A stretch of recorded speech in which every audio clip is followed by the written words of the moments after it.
too. Thank you. Great. So your governor just joined us in a legal action. He's the federal governor, I think, about the national bar. So tell him I said hi. Hey, Tyler Kita, Indiana. Good to see you. Thanks for having us. Thank you. Thank you. Patrick Morrissey, nice to see you again. Doing all right? I'm doing well. Good. Pleasure. Good to have you down. Yeah. And Lynn Fitz from Hi, Governor. Lynn Fitz. First Republican AG since 1878. History making. Yes. Sean Ray. Good to see you again. Good to see you too. Leslie Thank you. Rutledge. Governor Leslie Rutledge, Arkansas. He serves. South Dakota. How's it going? Good. Good to see you. All right. So he's going to kick it off. All right, everybody, let's sit down. Looking after that, I think we're about to. I think you know I'm going to El Paso tonight. Yes, sir. Thank you. Can you turn that off for me? There we go. Well, thank you all for being here. I'm really excited to have my colleagues, some of my Republican colleagues from around the country who maybe haven't been down here very often or at all. There's a lot to see here. There's a lot going on. It's a year ago, things were very different under the Trump administration, and I think illegal immigration's increased over 300%. Drug overdoses are up 30% in the country. Obviously, the spread of COVID, I think the number I saw was even border agents, 275% increase in deaths of border agents because of COVID spread, because of what's going on at the border. And then, of course, we have property crime. We have all kinds of other crime. And these people are being transported around the country without our knowledge, and they're going into your state. So this is an issue that I wanted other Republican attorney generals to see, because I think it's critical really for the whole country to understand where things were at a year ago and where they're at now, and the fact that we have already sued the Biden administration 7 times over immigration. And I should note, if the press is interested, tomorrow we have a press conference at 11 with Republican AGs. We're going to announce another lawsuit related to immigration that I can't say much about until tomorrow. So that will be at DPS hangars in Edinburgh tomorrow. So with that, I wanted to let each of the AGs just introduce themselves really quickly. I know that's hard for you guys to do quickly, but just say your name, where you're from, and then we've got a few other AGs who are on planes right now, and then I'm going to introduce them. And I should say, and I know the governor's going to introduce Colonel McCraw. I want to thank you, Colonel McCraw, for helping us set all this up. He's the one that got all this to happen, so thank you very much for doing that, Colonel McCraw. We really appreciate it. And what they're doing along the border is really amazing, given the constraints that they have with the federal government not being cooperative always. I will say one other quick thing before the AG's introduced. We were supposed to have a couple of other briefings today from Customs and Border Patrol and also ICE. We worked this out over a month ago. We were in briefings with them yesterday, and they were given a directive from somewhere on high in Washington not to show up today. So you will not be getting those federal briefings as of 7 o'clock last night. They canceled all those briefings. So another example of lack of transparency from the federal government about what's going on at the border. So with that, why don't we start with Austin, the most famous Attorney General from Montana. Go ahead and just say your name and whether you've ever been here before. I'm Austin Goodson. I'm the Attorney General from Montana.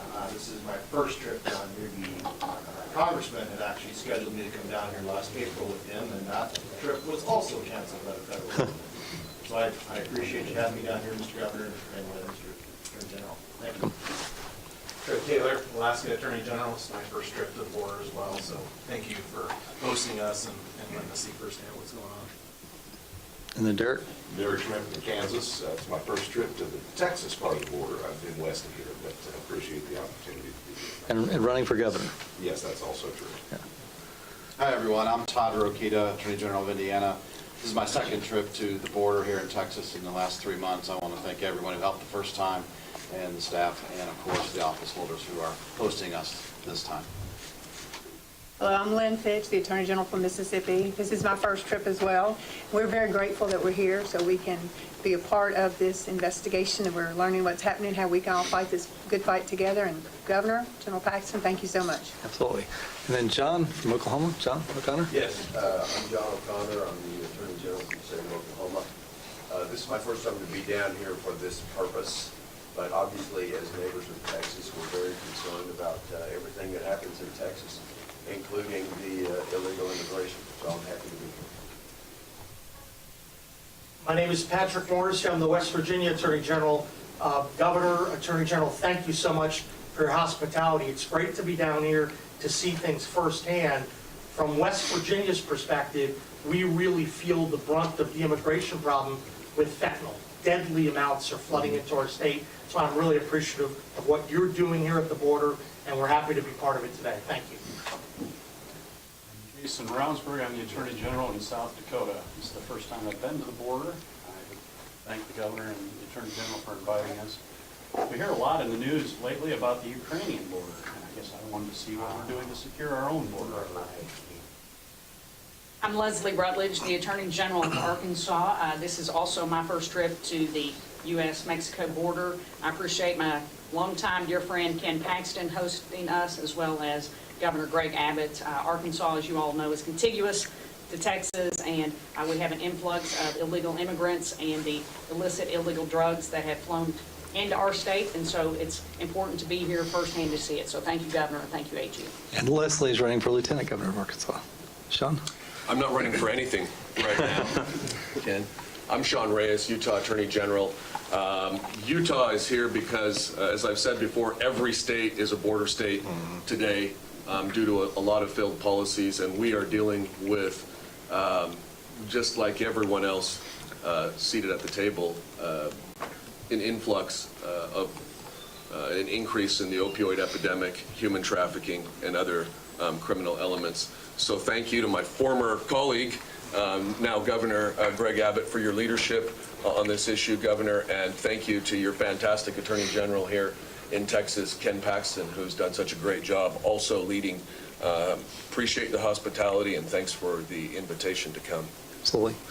Well, now it's my privilege to introduce the Governor of Texas. I don't think he gets credit for the challenging job that he has to deal with as it relates to the border, certainly other issues as well, but given the fact that the federal government under U.S. v. Arizona has significant control over the border, I know that Governor Abbott has tried to do things. We've been sued over. He's tried to stop transportation of illegals in our state. We're in a lawsuit defending that, along with the other 7 lawsuits that we're dealing with relating to offensive action against the federal government. So, Governor, I thank you for being here, for fighting the fight, because it's not just for Texas, it's really the whole nation that we're defending. So thank you, and certainly we appreciate you being here. Well, first of all, thank you. As General Paxton was talking about, the state of Texas is having to battle in court against the Biden administration for the Biden administration's abandonment of its obligation to secure the border. And one way in which we are able to battle against the Biden administration is through the court system. And not only has Ken Paxton stepped up and brought the legal actions that were needed, he's been winning those legal actions. And that's been a tremendous help to the people of Texas. To all of the attorneys general who join with us here today, as you all know, you are the top law enforcement officers in your respective states. That's not only a powerful role, it's an important and essential role. I thank you for the role that you play, but as you go about your daily duties in waging legal challenges to make sure that you're using the law to keep your community safe and keep your communities better, it is astonishing that one lawbreaker that we are having to wage legal action against is the President of the United States. There are laws passed by the United States Congress that the President is not enforcing. There are United States constitutional provisions that the President is not upholding. Somebody has to hold the President accountable for his abandonment of the rule of law in this country, and it is you all, the Attorney Generals across the entire country. You also need to do it not just because the Biden administration is abandoning the rule of law, but because the consequences of Biden's open border policies, because of the consequences of Biden's refusing to enforce the laws passed by Congress. Every single one of your states, the residents of your states, are facing consequences, sometimes deadly consequences, because of Biden's open border policies. You mentioned fentanyl. As you're going to hear more momentarily from the director of the Texas Department of Public Safety, who will elaborate on what I'm about to say. Over the past calendar year, the Texas Department of Public Safety and law enforcement here in Texas, they have seized enough fentanyl to kill every man, woman, and child in each of the states gathered here. I said that wrong. Every man, woman, and child in all of the states gathered here combined. That is how deadly this is. Doses to kill more than 222 million Americans are sweeping our states for one reason only. Joe Biden does not care that fentanyl is invading our states. If you look at the population group between the ages of 18 and 45, the leading cause of death over the past year is not COVID, is not cancer, it's not car wrecks. The leading cause of death of our fellow Americans ages 18 to 45 is fentanyl. And President Biden is doing nothing to address that fentanyl problem. The fentanyl is coming in from China through Mexico into the United States. Joe Biden does not care that people are dying today because of the open border policies that is allowing fentanyl to come into our country. There's another horrific crime occurring as a result of Biden's refusal to enforce the immigration laws, because of Biden's open invitation provided to the cartels to smuggle across our border victims of human trafficking and to continue to perpetuate that human trafficking across America. Either all of the states represented here today or almost all of the states represented here today, they have human trafficking going on in their states as a result of the Biden open border policies. Joe Biden doesn't care about victims of human trafficking. If he cared, he would step up and do something about it. But he does not care about the carnage that he's causing to lives and communities across the entire country. As long as he can support his woke agenda, he's fine with American suffering. And yes, we're dealing with tragedies on our border here, with homes being invaded, ranches being ripped apart, lives being affected. But just as important, those lives are being affected across the entire country. Well, Texas is stepping up to do the federal government's job. We're not going to sit idly by while Joe Biden refuses to enforce the law. Texas is going to do everything needed for Texas to step up and secure the border. That included the state legislature appropriating $3 billion of Texas taxpayer money for Texas to secure the border. And that money goes to pay for additional Department of Public Safety officers, as well as about 10,000 National Guard, for them to step up and do what the federal government should be doing, and that is to secure our border. In addition to that, they are arresting smugglers, human traffickers, drug dealers, cartel members. They're arresting anybody who's coming into the state of Texas and violating a Texas law. It includes people who are illegally trespassing on Texas land who have come across the border illegally. And they are doing a tremendous job of addressing that. For Texas to be able to step up and better enforce the rule of law on our border and deal with the consequences of our border. This past year, I signed 15 new laws to crack down on the horrific crime of human trafficking. We created a new law to crack down on the manufacture or distribution of fentanyl, which is a felony that will put these people behind bars. And now Texas is building our own border wall because Biden is not stepping up to secure the border the way that it needs to. And so I thank all the attorneys general for being here to help us fight this on a national basis. As law enforcement officers from across the country, we join together because we all believe in something that the country was founded upon, and that is the rule of law. The rule of law that Joe Biden has abandoned. The rule of law that we, as law enforcement officers and governors, are going to step up and address. I know firsthand the important role that an attorney general can play in assisting governors. And so I thank you for the role that you're playing in assisting your governor. where collaboratively you all are protecting the safety and security of your communities. I wouldn't be doing my job if I didn't leave y'all a proposed action item. There's something that I know the Attorney General of Texas has done. What I don't know is if you did it in collaboration with any other attorneys general across the country. We as a state, and General Paxton as the Attorney General, we've been working long before Biden's open border policies to crack down on the horrific crime of human trafficking, to try to eradicate human trafficking.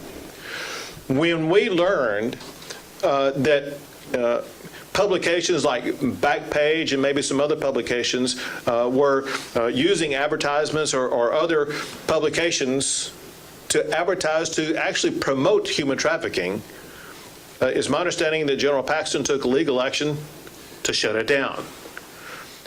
An action item that I would like to propose for General Paxton to consider, with you all considering to join him, and that is, there is a horrific crime taking place as we gather here today, as Colonel McCraw can tell you more about here momentarily.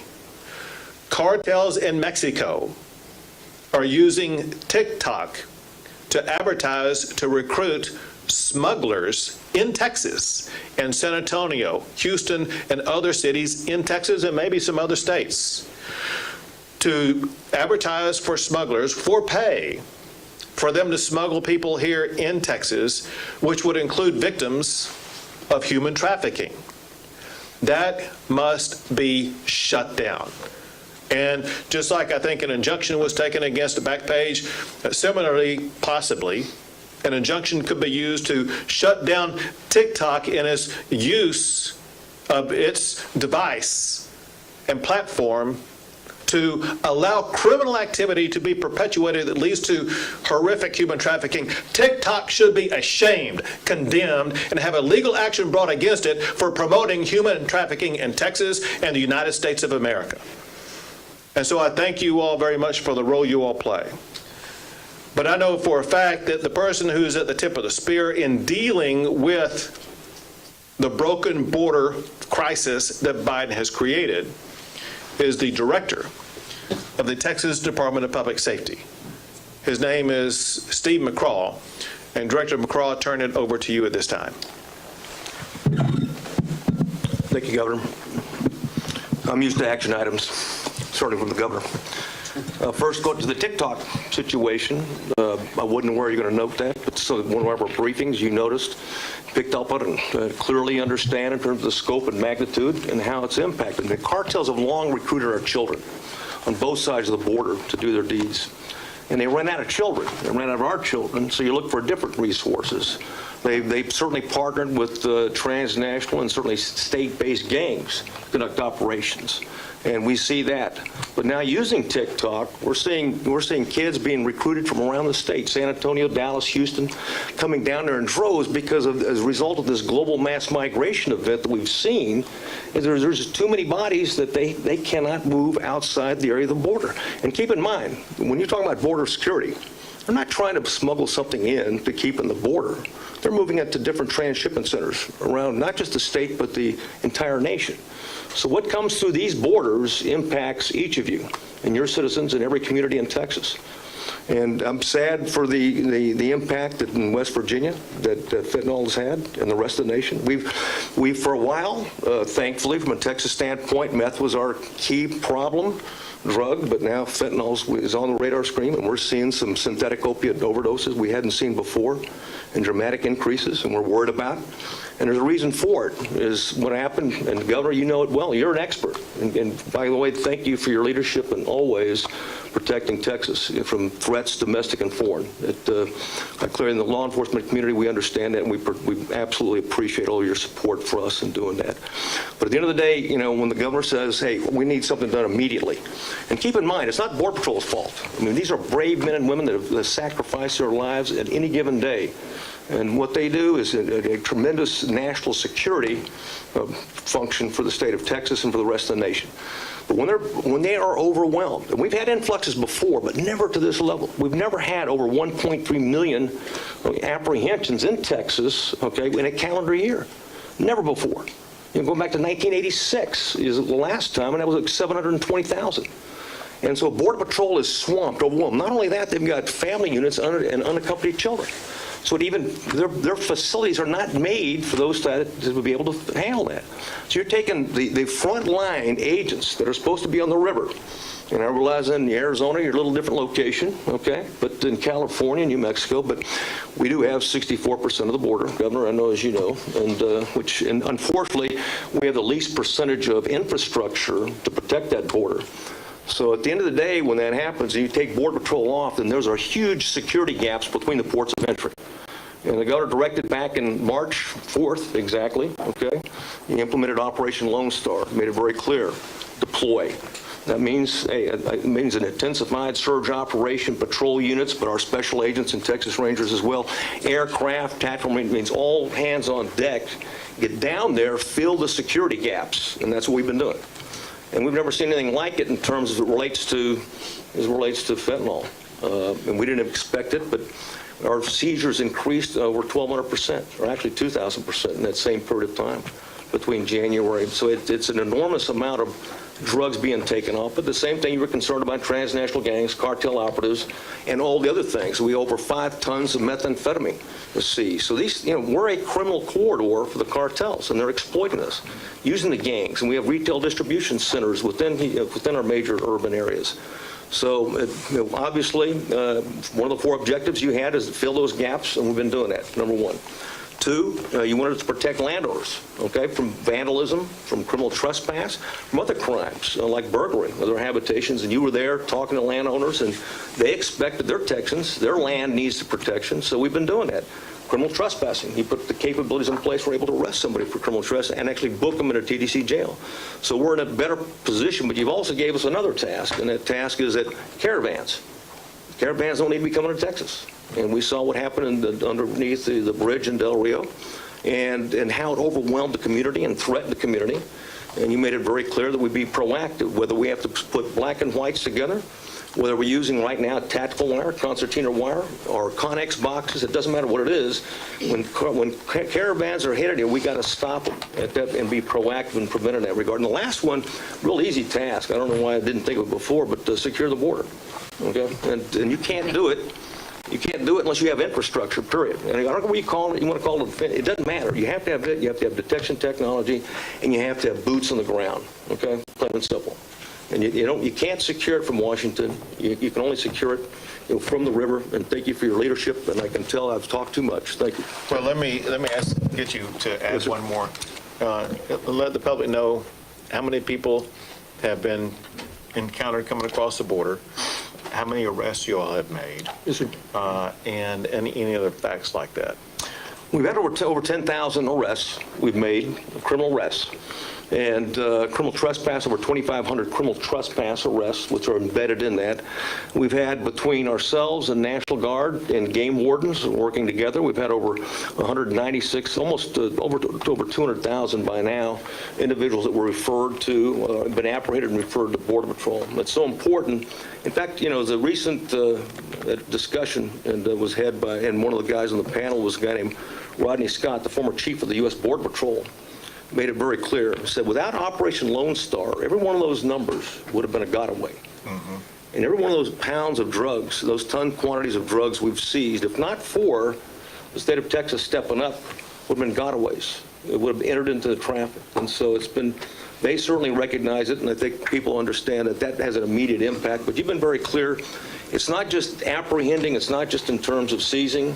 Certainly, we've been running up the numbers, and we'll continue to do so and do everything we can to staunch the flow, but to be proactive and preventive to stop it from coming across the river. And so we look forward to working with you on that, sir. Okay, thank you. General? Yeah. Hey, well, Colonel McCraw, thank you for your work and your team's work, and thanks for hosting us today. And Governor, thanks for making it happen. Sure.